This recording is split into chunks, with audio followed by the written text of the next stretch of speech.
Si Paulo Henry Marcoleta.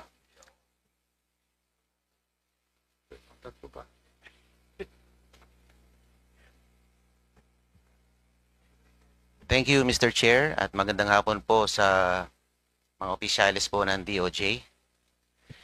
Mr. Secretary, nung nakarang linggo po ako po ay nagtanong sa inyong nakababatang kapatid ng isang katanungan. Ngunit ito po ay hindi niya nasagot. Baka sakaling kayo po ang makasagot sa pagkakataong ito.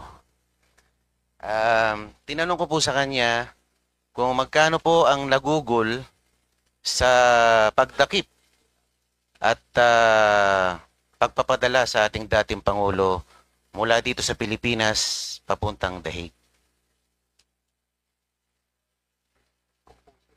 Hindi ko ho kayang sagutin yan. Unang-una, sa nangyaring yan, aking pong contact dito ay through telephone. Ako po ay nasa Vienna nung panahon na yon. At pinupunta, ang aming pong pakay noon ay pumunta sa United Nations Office of Drugs and Crime. Kaya nasa Vienna po ako nung panahon na yon. Kaya hindi ko ho nakita yung dami ng pulis. Hindi ko ho subaybayan yung mga resources po na ginamit upang madala po yung dating Pangulo sa The Hague. Pero ngunit masasabi ko, wala hong nasaktan, wala hong nabawian ng buhay, at maayos po siyang nakarating sa Hague nang wala hong incident. Kaya kahit paano, pasalamat po tayo na hindi na po, wala na hong na-disgrasya sa pagkakataong iyon. Opo, so sino pong nag-order na dalhin po siya doon kung kayo po ay nasa ibang bansa? Ano ho yan? Halos 10 oras po akong nakikipag-usap by telephone mula po sa oras ng Europa papunta po rito sapagkat yung legal basis po ay pinag-aaralan at kiniklear nila sa akin. Kaya ako po nagbigay ng legal basis under Republic Act 9851, Section 17, and other sections of the International Humanitarian Law. Ngunit di po ba sinabi, paulit-ulit na sinabi ng ating Pangulo na tayo po ay nag-withdraw na sa Rome Statute, tayo po, the ICC has no jurisdiction over us, at I will not lift a finger in the investigation of any crimes regarding ICC. Kung ganun po ang policy pronouncement ng ating Pangulo at hindi niya kinikilala ang pagiging miyembro natin sa ICC, sino po ang, kumbaga, hindi sumunod sa pronouncement na ito? Ba't nagpatuloy pa tayo sa pagdakip sa ating dating Pangulo? Ang problema ho kasi dito, nung nag-withdraw po tayo sa ICC, sa Rome Statute, hindi na ho tayo miyembro. Ngunit yung batas po na ating pinasa noong 2011 na Republic Act 9851, yun po ang naging basihan ng lahat. Kung ito po ay ating tinanggal sa ating legal system, yung batas na yun, kaakibat ng ating pag-atras sa ICC, wala na hong basihan sana. Ngunit nandun pa ho yung batas na yun, Republic Act 9851. Di po ba bilang parte ng kabinete ng ating Pangulo, tayo ay nagsisilbing alter ego ng ating presidente? At sa paglabag sa kanyang kagustuhan, hindi po ba nagkakaroon ng breach or violation ng trust and confidence? Na kung saan hindi tayo tumatalima sa ninanais ng ating Pangulo na kayo ay pwedeng maging subject or vulnerable to any administrative liability.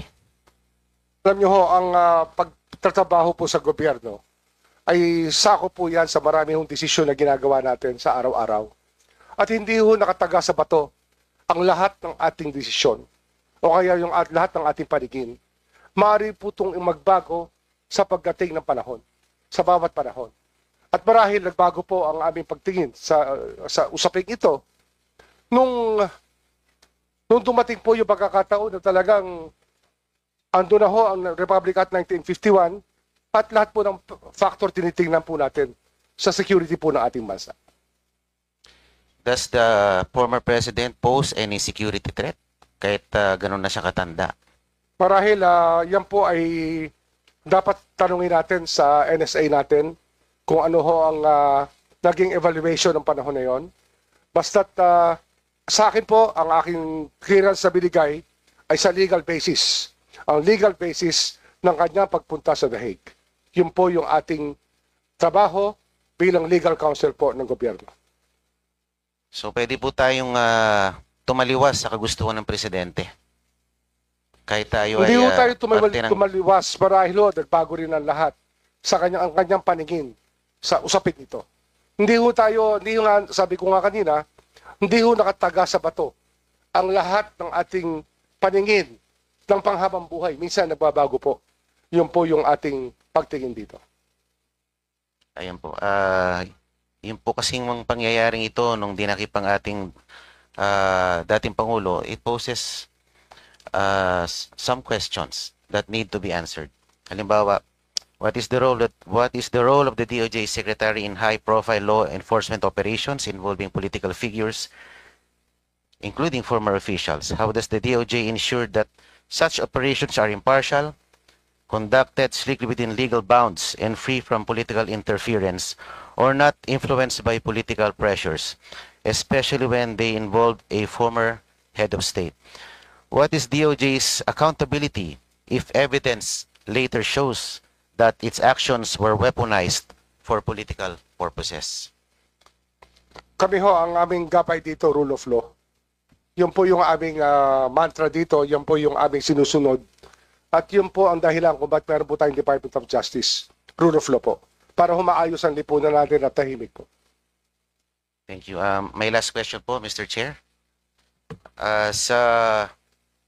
Sa presentation niyo po, nakalagay dito, there's a 100% completion rate ng mga applications for witness coverage dun po sa Witness Protection Program. 100% in 2024, and for the first semester of 2025, 100%.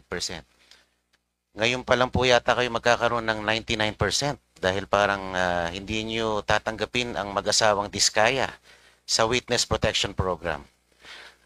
Ano po kaya ang magiging dahilan natin kung bakit hindi natin sila tatanggapin? Sila po ba'y nakausap na natin? Sabi po ninyo, you will conduct a diligent, a thorough interview of the couple and you will assess their statement. Nagawa na po ba natin ito? Hindi pa ho. Hindi pa tayo umaabot sa bandang yon sapagkat mainit po ang naging talakayan sa Senado, mainit po ang nagiging exchange ng mga pananaw. Wala ho kami sinasaradong pinto. Ang mahalaga lang, may proseso po tayo susundin para ma-evaluate po ang testigo. Ang mahalaga po, nagsasabi ng totoo at talagang kailangan ng testimonyang yon para yung buong katotohanan, para maabot po natin lahat ng dapat natin maabot sa pagbungkal po ng kaso upang maparusahan po yung dapat parusahan. Opo. If you will, have you gone over the sworn statement of the couple, Mr. Secretary, Mr. Chair? Wala pa ho akong kopya. I have not been provided with a copy of that nor any letters. Wala ho ako nakukuha pa. Everything was in a phone conversation. Kaya nga, hindi ho kayang magdesisyon kaagad based on the telephone conversation. Kailangan po may proseso talaga tayong sundin. Opo, kasi kung, if I may appraise the Secretary, marami po siyang binanggit ng mga personalidad doon at mukhang detalyado. Baka naman ito ay magkaroon ng konting merito dahil hindi naman po ito basta-basta lamang. Ito ay sinumpaang salaysay na pwede naman natin pag-aralan at lalo ating suriin kung talagang meron pong katotohanan dito. Totoo po yan. Susuruin po natin yan. Ngunit marami rin po tayo itatanong na mahalaga para maging kompleto po ang kasaysayan ng lahat. Kasi kung sila po ay 15 taon na nangongontrata at ay ikikwento nila ay 3 taon lang, marahil kulang po yon. Kailangan po malaman natin yung buong kasaysayan ng kanilang pangongontrata at kung ano ang kanilang dinaanang patakaran at yung mga sinasabi nilang obligasyon.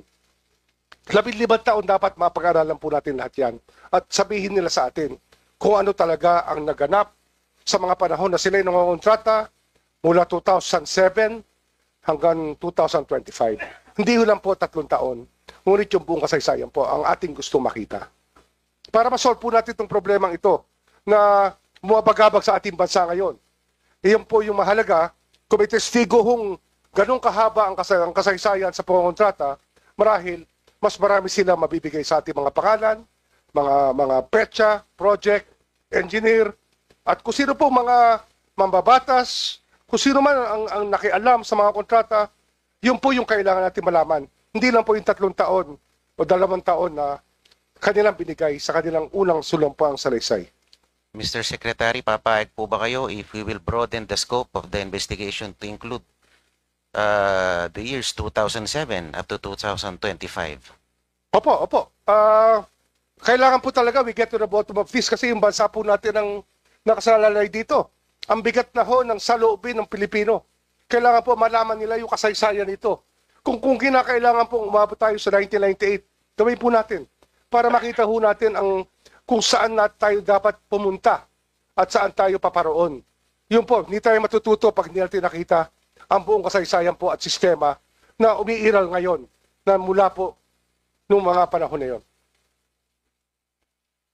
Ano po kayang posibleng possible grounds that they will be denied their application for witness protection? Di ba sabi po... Ano ho kasi yan? Testimonial evidence po yan. Ang mahalaga po, ilabas din nila yung mga dokumento. Yung kanilang records, yung kanilang mga ledger, lahat po yan dapat open to scrutiny. Wala ho sila dapat itatago na kahit ano. Yun po yung hinahanap natin talaga sa mga tumitestiga po as state witness. Mahirap po mag-alaga ng state witness, sinasabi ko sa inyo. Kasi ako ho, I take it upon myself to talk to these people and to know their state of mind, their security. And I spend a lot of time doing this even on Sundays. I can tell you that. Kaya hindi ho ito biro sa akin. Ito po ay isang misyon